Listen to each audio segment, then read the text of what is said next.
halal olsun.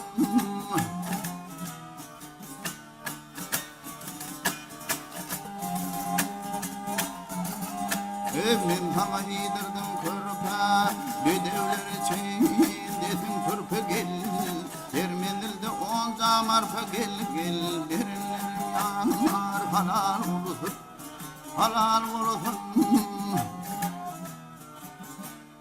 Halal olsun, yik yik yik yik yik yik yik. Ha gele yik yik yik yik yik yik. Ah yik yik yik yik yik yik.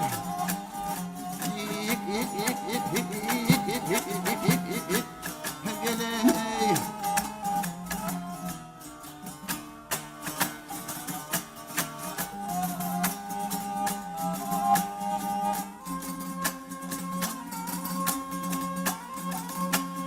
Aharilo üstüme salardım der sap. Müneridim yar yar yalın darap.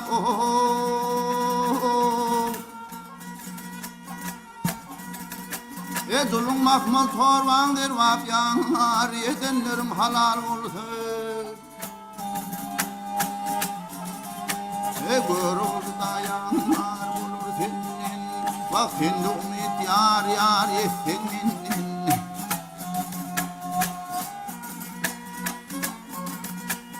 Gıyret radı buldum senin Hedenlerim yanar halal olsun, halal olsun.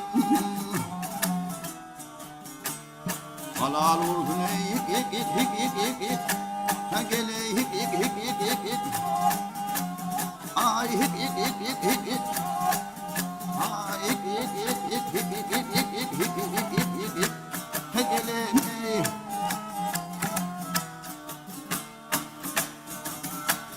Gıyret radı buldum senin